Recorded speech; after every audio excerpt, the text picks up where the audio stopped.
Hello everybody, Reggie Time here, and today's episode of the Bumhunter blog type thing that I'm doing is going to be reviewing some hands I have played on Sky this week. The last video was from 888.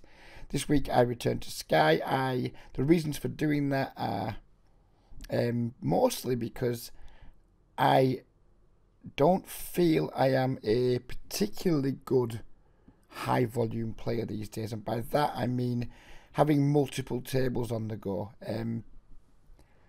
I think it leads me down two paths that I'm not that comfortable going down. The first being that most of the time you're not game selecting very well if you're playing multiple tables, but secondly, and much more importantly from my point of view, is that I'm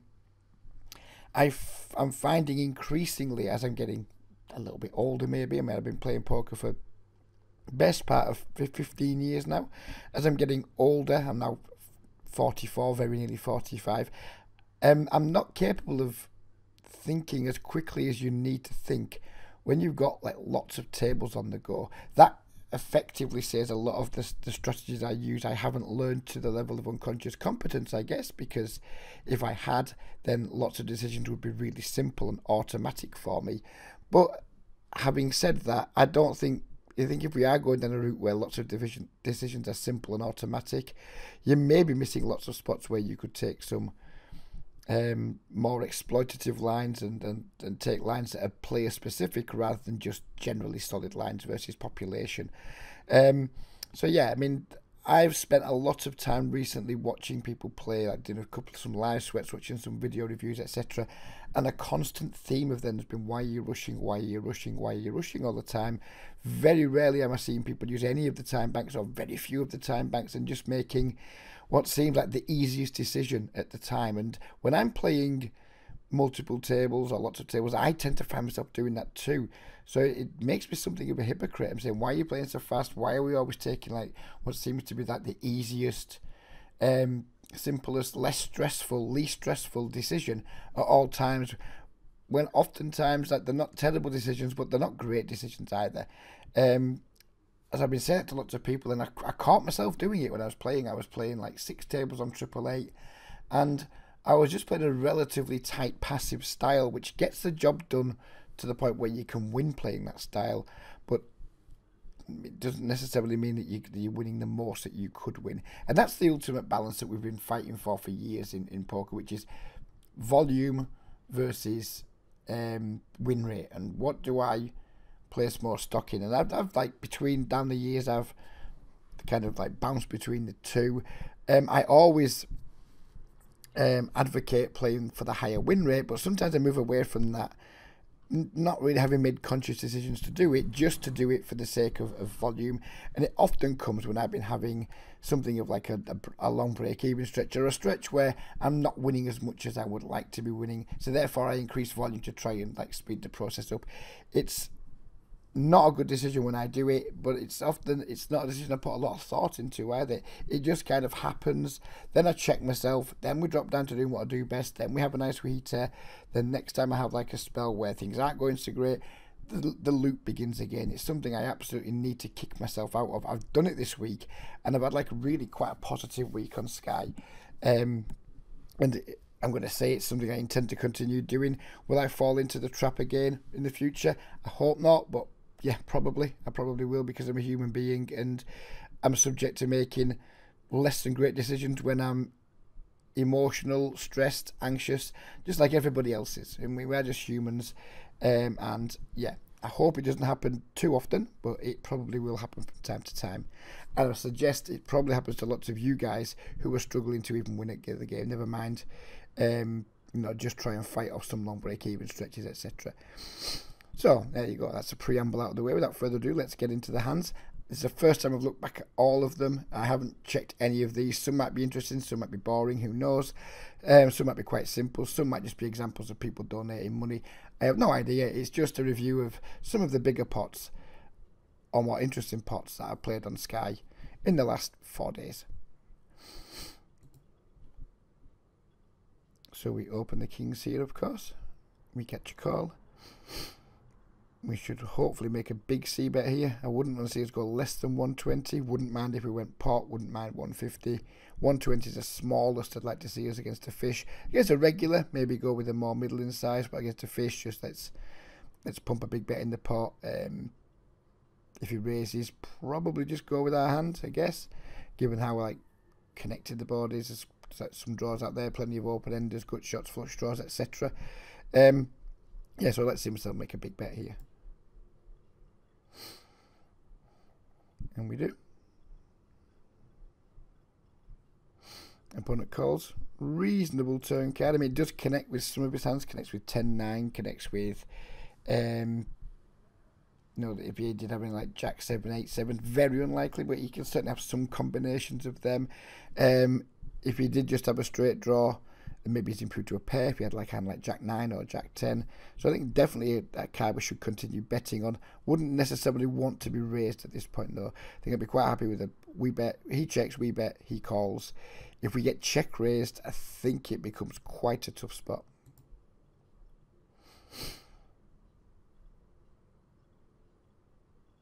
We do put a decent sized bet in again. And we do get raised. I hope I fold here. I mean, we have the overpair. I mean, if he, I would imagine surely if he had draws, he wouldn't be waiting for the turn to make them. I mean, maybe if he has a hand like Jack X of spades or something, maybe that's giving him the confidence to say, fuck it, let's just go with it. And so we can still be ahead of some hands like that. But if he is value raising, we're in pretty rough shape. I mean, guess like Ace Jack will be a hand that might peel the flop that could want to raise here. But do I think most players are check raising Ace Jack here on the turn? I don't think so. I think it's a stretch. So we're looking at value hands we can beat. Maybe some Jack X hands that is overplaying. But there's lots of stuff that we're drawing really thin or like pretty much dead against. And then his semi-bluffs, I think he's probably just, I mean, most players probably just semi-bluff flops more than they do turns, just because they like their equity much better with 2 cards to come. They do 1 card to come. So I'm not expecting too many semi-bluffs. I'm expecting quite a wide value range of from the nuts like 10-9 to some 2 pairs, pair plus flush draws, things like that. Maybe from time to time, like a turn top, like we said, like a Jack 10 spades, Jack 9 spades, things like that might do this. But I hope to see a fold because there's like tons of bad rivers where we can't call anyway if he was to jam. And if he did jam the river on bricks, still wouldn't be that keen on the situation. I think the question we have to ask ourselves here is, from this point in, do we want to put another £24 in the pot with just 2 kings here? Because that's probably what's going to have to happen if we want to get to showdown. So do I think my kings are worth £24 here? And hopefully I fold. I don't think it is now. Upon review, I think it's very much it's an annoying but relatively simple fold. At least I took my time over it, whatever I did. So I'm telling him that I've got kings and I don't like it. You won't be able to see the chat because I'll be blanking that out. But yeah, I'm not pleased that we lost the hand. I'm not pleased that I lost the hand, but I'm pleased with my line. I'm pleased that we bet the flop, pleased that we bet the turn still, because when I'm like mass tabling, sometimes that's a turn, I'll be like, ooh, that turn's dirty, let's check back. And then I end up just paying off river bets, and it just feels kind of shit. I'm pretty happy that I acted much more decisively in the hand, went for value still on the turn, and then folded when we got raised, when we were just too likely that we're beat. So I think this is the next hand. I haven't skipped past to make sure this is definitely the hand we're reviewing. It might not be, but I'm pretty sure this is probably going to be it. I should probably start marking down the whole cards so I know exactly which ones I'm reviewing. We start with 2 9s here. We isolate a limper, the pot size raise, multiple callers, and we have like what's probably the best time, but quite vulnerable here. And I think the question here straight away, well, let's see what happens when it gets to us.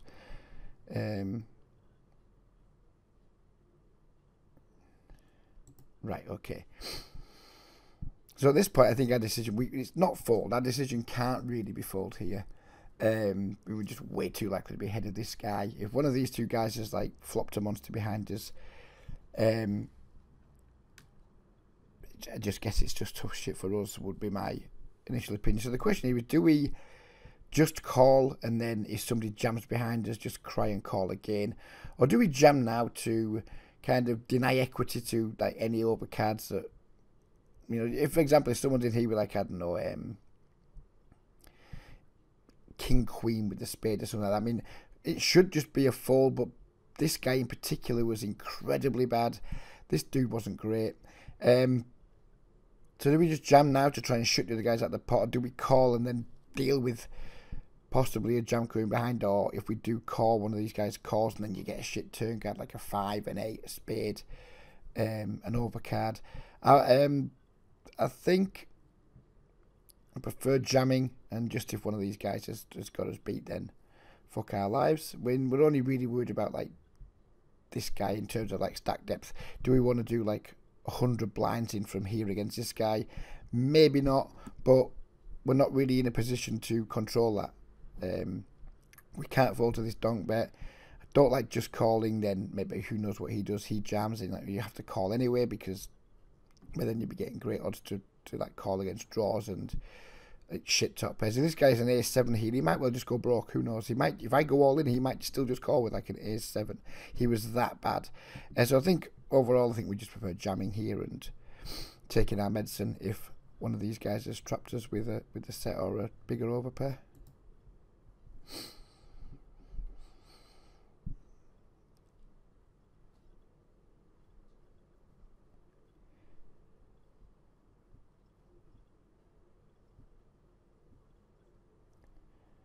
And our friend had the Jack-5 and did not get there.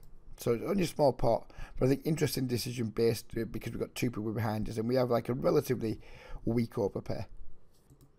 I'm presuming this is the next hand because we have 2 kings. What else? What else is new? We have the 2 kings.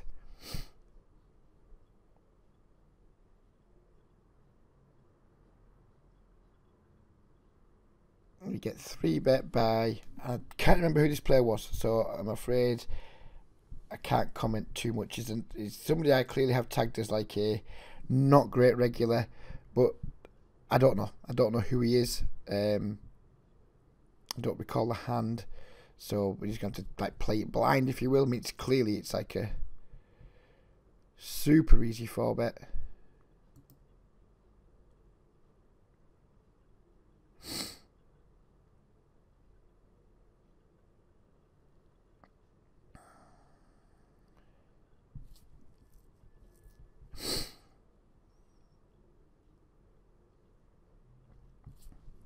Jams, easy call, and we get there. Good for us. So I mean, not really sure where that hand went in. It's incredibly standard. Maybe just because it's a big pot, and you know, just showing the big pot as well as the interesting hands. So yeah, there we go. And now I remember who that player was. I'm not going to name him, of course. I think the orange tag's pretty unfair to this guy, to be fair. I used to think he was an orange tag. He probably deserves to be a red tag. He's a high volume player, plays pretty tight, very straightforward in a lot of ways, but that's good on Sky. That's what you want to be. You know, and I guess his weakness is maybe the fact he doesn't bother game selecting, but his strength is that he doesn't get deterred against fish. He's probably incredibly good at getting value from fish and competes well with the regulars. So I think the orange tag one, this guy is unfair. Yeah, he's also like a nice guy to chat with at the table. So if I haven't already turned him to a red tag, which I think I have since then, yeah, I think my opinion on this guy has changed since his tagging. I don't often change my tags on regulars because I just know them anyway. And they're just kind of tagged to let me have a quick visual representation of the table, how much green I'm seeing. I think the orange tag's unfair when this guy is probably one of the better regulars. I don't necessarily agree with his excuse me, agree with his strategy regarding volume, but each to their own. And yeah, if you do watch your Sanderson and you remember it, I apologise for the tag. It maybe reflects what I used to think, but it doesn't reflect what I think now. So this hand is from another session. I played a different session to the last one. We had 3 hands on the last session. We got 2 hands from my second session. Kick up with the ace king. We get 2 limpers. Looks like we're going for the pot button at least. I'd like to see me still get up to 180 here. I wouldn't even hate £2.10, but I think 180. I wouldn't want to go 150. And I hope we just like go pot plus a little click plus half a blind to like 6 blinds, but we'll see. And that's what we do.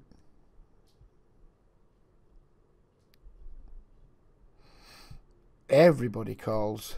So now we've got like top pair, top kicker in a multi-way pot on a monotone flop. It's going to be hard to get lots of value here, I suspect. I mean, I guess if this guy's got like a weaker race, we can get 3 streets from him. But there's like lots of regular activity going on. And this is a spot where my immediate reaction is to pot control. Do not want to bet this flop and get raised in like a heavily multi-way pot. The SPR's already only just 4. I would hate to bet here and get raised, especially by one of these 2 regulars, because that would really, really suck. So yeah, my initial reaction here was pot control. Whether I do or not, I don't know. But I would be surprised if I didn't pot control and just check back here, if I'm allowed to.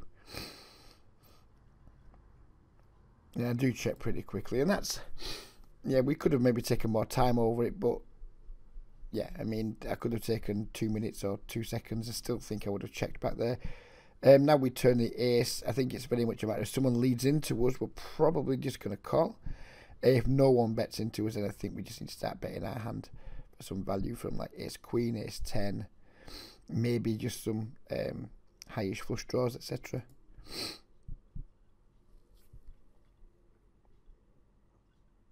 We do go for a bet. We get called and we river the full house.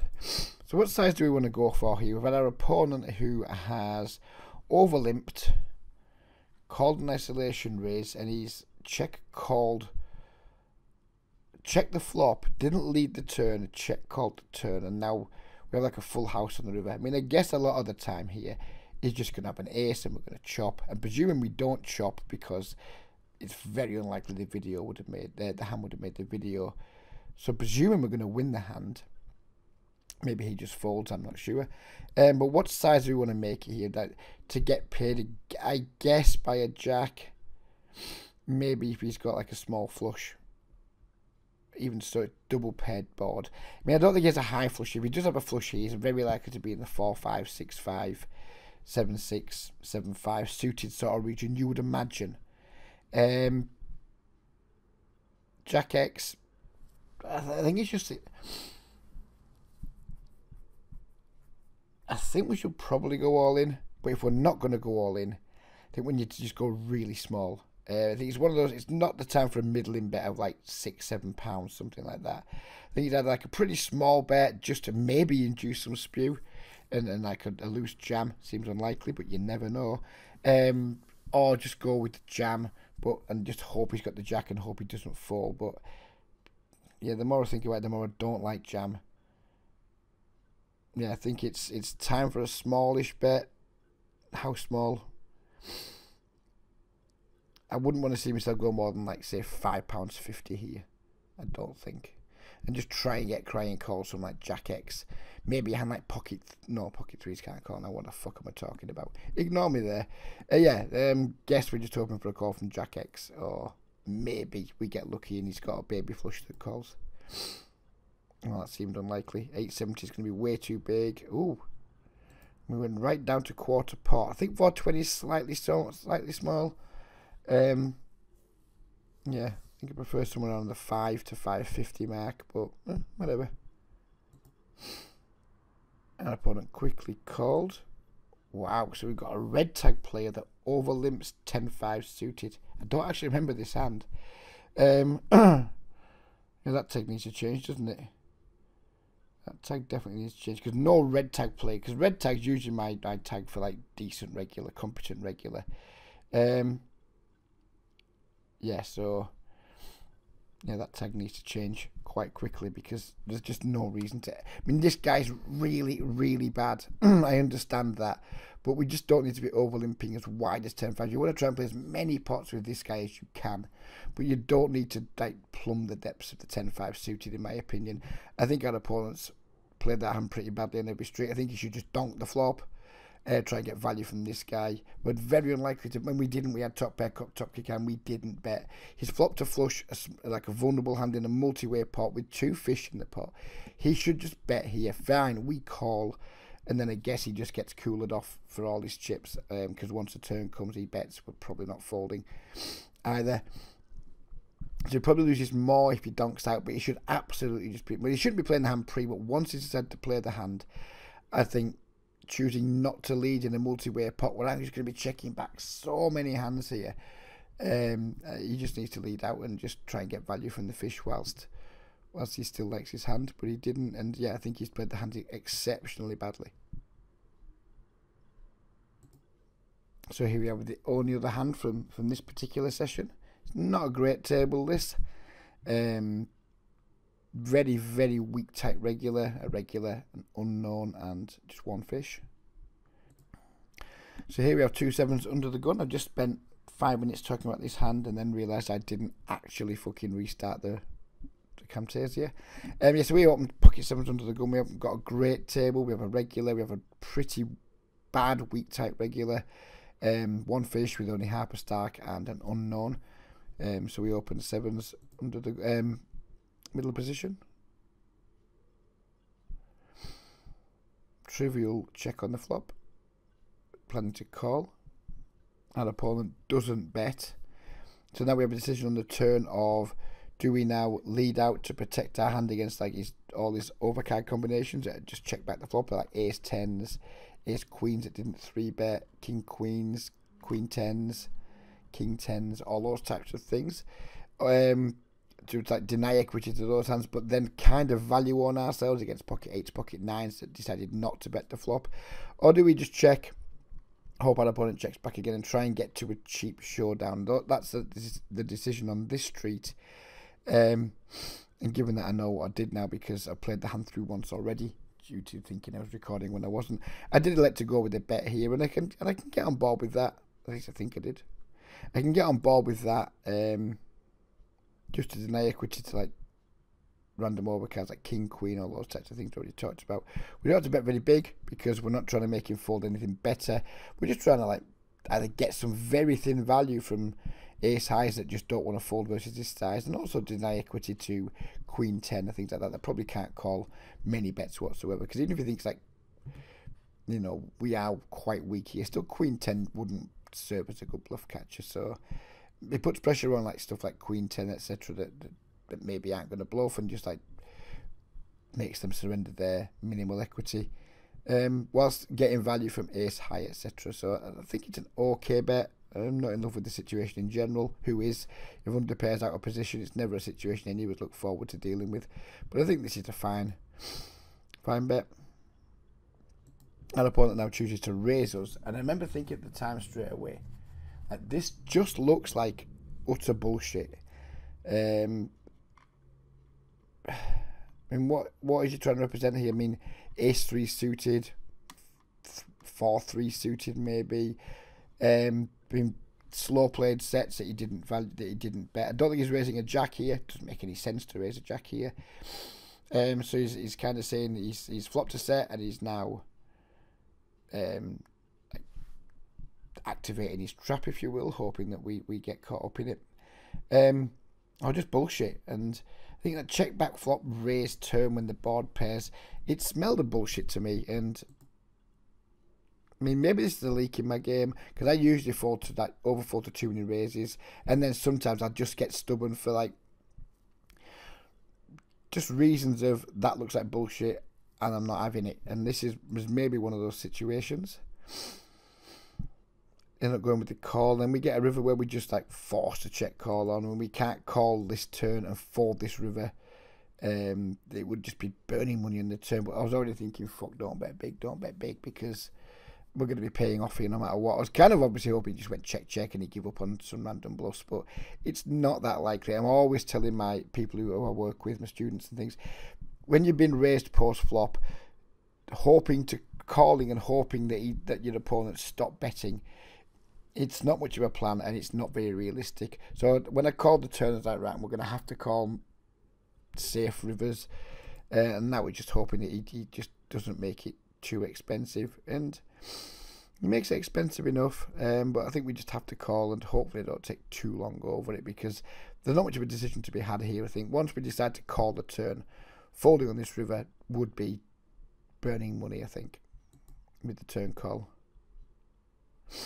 And it did take quite a while over it, and we elected to call, and yeah, I'm not sure why he waited for the turn to like bluff on a random card that he doesn't really represent anything with, but I'm glad that he did, and I'm glad we made the call, and I think it's quite an interesting hand. Sadly, this hand starts on the turn because it didn't seem like it was going to be particularly interesting, so I didn't switch OBS across until the turn when we turned the straight. This was against an incredibly erratic, bad player. This is the only reason we're at the table. We have like 3 regulars to go behind, and who knows who this guy was. But we do turn.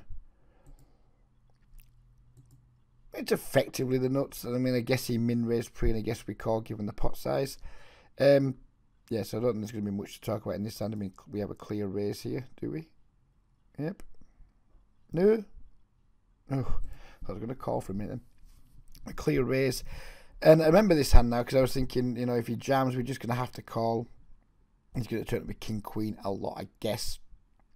He min-raised pre, checks flop, bets turn. If he jams over our raise, it's just going to be, we're going to be running into straights at decent frequency, I guess. But he's bad enough where he can just have 2 pairs and top pairs that he thinks he's kind of trapped us on the flop with his slow play. I don't think this is a very interesting hand at all. Well, maybe the interesting thing is what he turns up with, who knows. He calls. That makes it slightly more interesting now because the board's paired and the flush has got there. So I guess this is what makes it a bit more interesting. He checks. And it's just like a sizing issue now. I mean, I hope we don't check. I've gone down towards. Let's just move this on in case we do. I'm hovering over the check for a while. Hopefully I don't check. It's just like it's a clear value bet, especially against like a bad loose player. It's like what size to make it, I guess. When he calls that turn, you know, a lot of the hands that he calls a turn with aren't going to fold this river, like Jack 10 for example, Jack X. I'm not really sure what else, but yeah, the 9 isn't great because it like I say, it pairs the board and the draws get there, and we don't have the nut straight. I mean, I guess you can have 8-7, but we block that. But yeah, I hope we don't check back. What bet size? We've got like 1.25x pot SPR. I don't hate just making it simple and jamming here. We bet 6 and he jams. We have the most grimmest of crying calls because we're probably going to be beat. So if we're going to be bet calling anyway, which I think we have to at this stack depth, we may as well just jam, because if we don't jam, when we bet smaller and he just calls, we miss value. So if we bet 6 here, he just calls and we win, we miss £6.24 of value. We're always paying off the 12.24 when we bet call. So I think we miss value by not jamming. I mean, if we've got a hand that's going to call 6, he's probably going to call 12 anyway because he's that bad. So if I'm going to bet call it off, I may as well just jam, because for the times that at least when we do have the best hand, we're getting maximum value. I think betting smaller means we don't get maximum value when we do have the best hand. We always lose the maximum when we have to bet call when he jams. So we may as well, if we're going to bet call, we may as well just jam, I guess. And hope he can find a call with worse.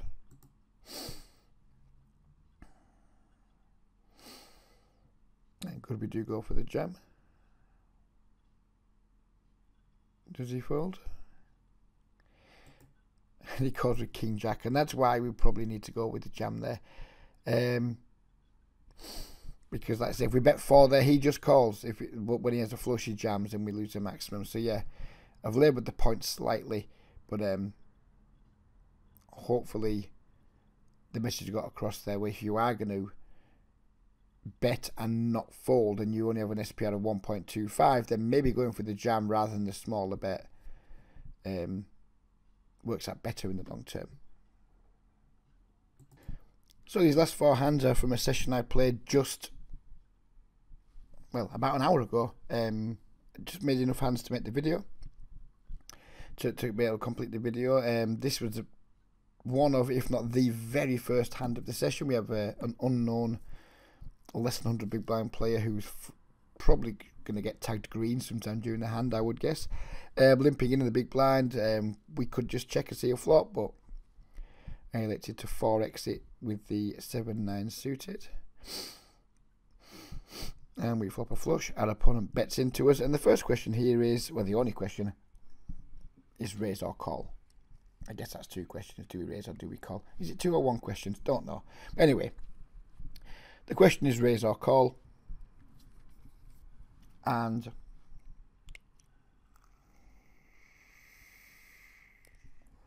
I think overall in these situations versus fish especially, raising is by far the best option. If we raise and we get re-raised, we just go with our hand, and if he's flopped a bigger flush on us, then good for him. Just take your cooler like a man. So the question is, like, if we are going to raise, to what size do we raise to? It's going to be hard to raise it to an amount where we can get stacks on the turn. In fact, it's going to be impossible to raise it to an amount where we can just jam the turn. So we're going to have to be like raise if he calls, bet turn, bet river. So we don't have to raise super big here. But at the same time, we want to be getting like lots of value for our hand and lots of protection for our hand. Because if he has like just a single high heart, he has like reasonable equity. Of course, the 8 of hearts is ours, so it doesn't matter if that one comes, but just for the rest. So what size? Part of me wants to say fuck it, make it 4. Another part of me wants to say let's just make it like 280. So I guess I'm saying anywhere between £4 and £2.80 is fine. If I knew more about him, I'd be able to make a more accurate decision on it. But anything between like 280 and 4. If it's higher than 4, I think it's too much. If it's lower than 280, I think it's too little.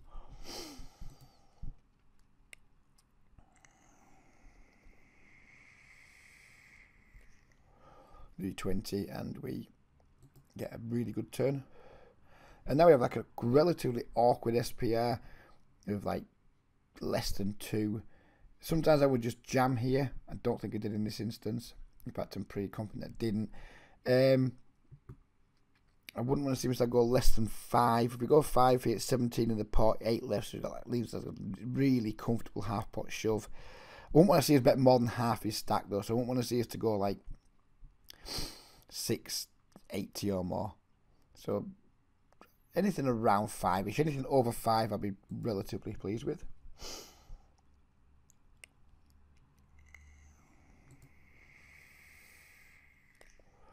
So I'll do exactly what I didn't want to do, which is bet more than half his stack. I mean, I guess it doesn't matter too much, but if we bet a bit smaller, maybe it induces some lighter jams, who knows. Yeah, I'm not that happy with the sizing, but he jammed anyway, and we had him drawing dead.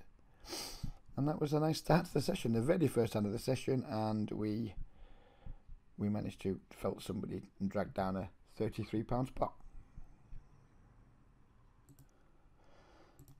So here's the next hand. We have a limper, well, a poster under the gun. Button's going to limp. We isolate here, of course, or try to.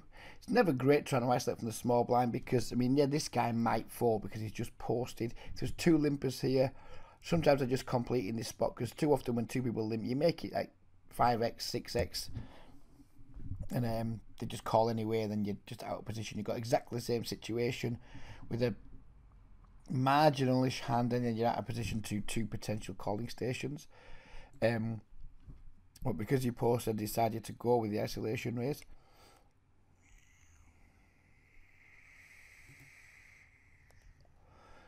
Sadly, everybody called, but we did get a kind of interesting flop. We have like the gut shot straight flush draw on a paired board, but it's not that likely that anyone has that pocket queen. So I don't think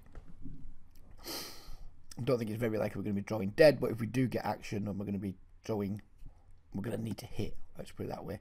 I was like, do we bet here? Do we go for check raise? Do we just check and maybe call and just try and get there? And I elected to just go with the bet and just commit to the hand and hope to win. Which I think I went for the bet. Yes, I did.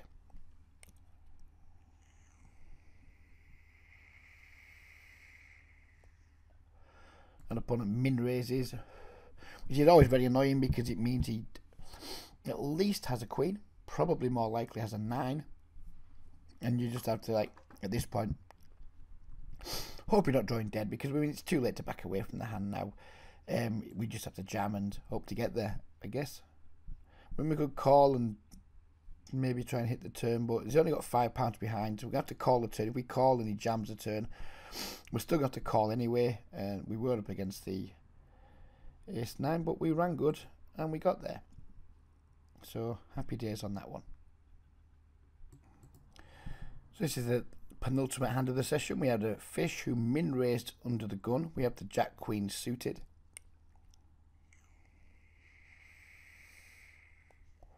So the first question here is, do we just call to play a pot with a playable hand in position against a fish, or do we 3-bet to knock out the 2 red tag players behind us and get heads up in position, or try to get heads up in position against a fish with a pretty hand?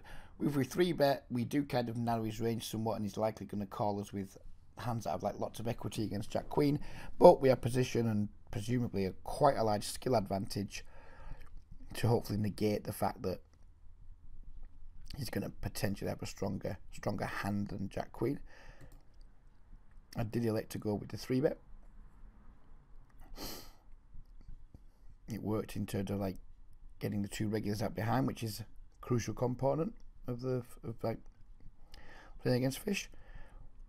We get a reasonable flop with super easy check back. We turn 2 pairs.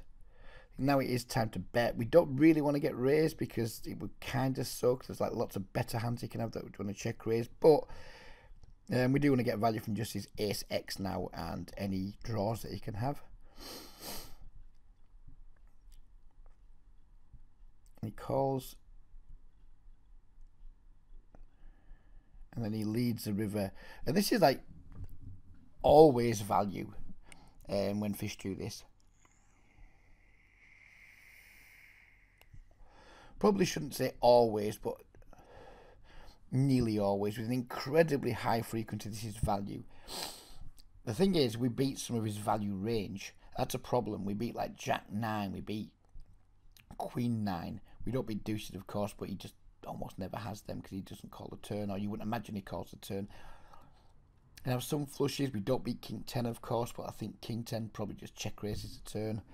And I didn't like it. But because we do beat some of his value range, I think we just have to call here. Expect to lose with a high frequency, but we can afford to lose with a high frequency because we're getting such good odds. We're getting like 3-1 on a call nearly. I mean, we don't need to win a huge amount of the time to make this call okay. And I think we probably just about beat enough of his value range to call here. But I don't think it's a super profitable spot by any means.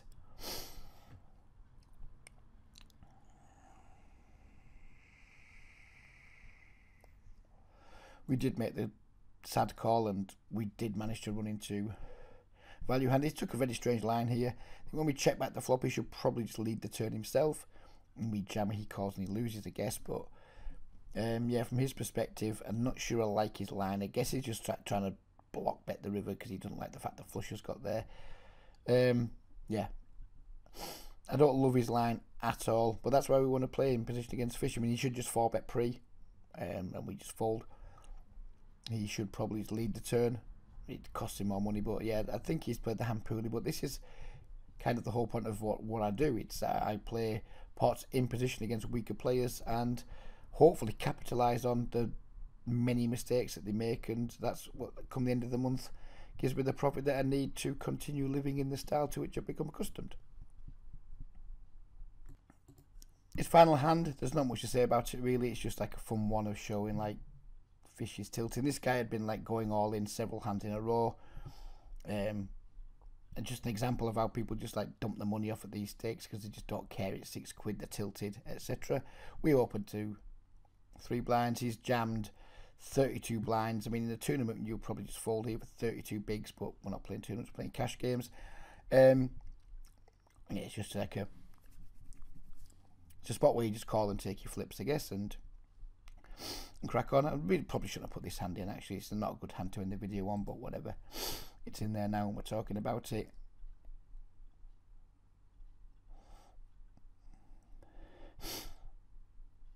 So they made a very quick call, and he had the 4-9 off, which is just an example of just how easy it is sometimes in these games to like just catch people tilting. If you're not paying attention, if you've got like 10, 12 tables going, 8 tables, maybe you haven't noticed it's been going all in constantly, and maybe you just decide pocket sevens isn't strong enough for a 32 big blind call.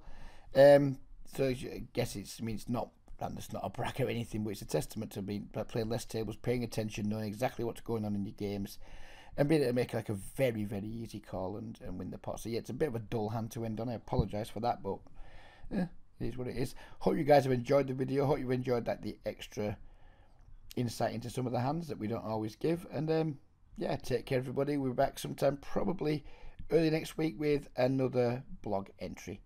Take care and bye bye for now.